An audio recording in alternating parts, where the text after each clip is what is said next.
Sorry, so what happened to your leg? Well, it's I pulled it a couple years ago running, and I keep having the same problem. Was it IT band or what you got going? No, it's just I keep pulling it, and then I pulled it this week running. I tried to push it too hard, and then I was running down a flight of stairs. It was really tight, and I jumped off of like 3 or 4 stairs and hit the bottom, and I felt a snap. And then my foot and whole leg started tingling, just shot up my whole leg, and I heard the snap, and I just wasn't able to walk. So now I'm like just limping around. Yeah. Well, that's not good. No. And that must be difficult to be on tour with your leg sort of on leg right now. This isn't bad playing on stage. I can improvise with it, but what's the worst is walking through airports. Because it's usually like 2-mile walk to your gate or something, and getting through security, taking your shoes on and off. It's like I have one good leg right now.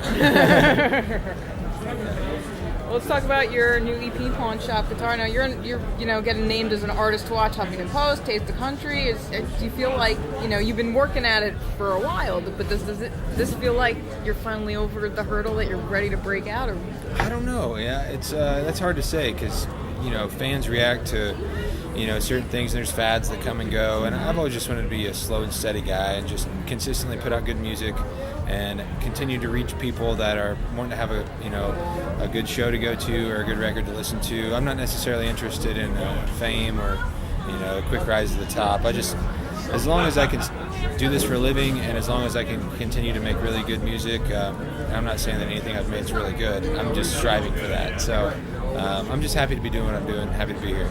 Awesome. So you already performed tonight. Yeah, right? Yeah. We just performed, and it was a great crowd. It's a beautiful view up the mountain here, and it's just it's one of those. It's like you're sitting there and you're strumming your guitar, singing a song, and you're like, I used to be on a bulldozer digging ditches, and I get to do this now. It's amazing.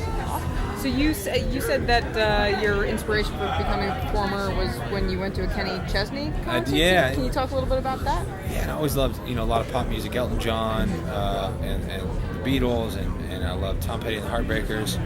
And I got into country music. Alan Jackson when I was like 9 or 10 years old was just like, this makes sense to me. I'm from a town of 2,000 people in rural Kansas, so the lyric made sense to me. And I got into Kenny Chesney when I was like 13 or 14. He was pretty new. And I went to a show. He came to the Kansas Coliseum. I was 16 years old, and I was hooked so deep. It's just I told everybody I was going to move to Nashville, and they all thought I was crazy, and I got in trouble for saying it, but I couldn't get it out of my head. So I've been doing this ever since. Awesome. Well, let me introduce you real quick. Jess, this is Jess from The Wolf. Hey, how's it going, Jess? Logan.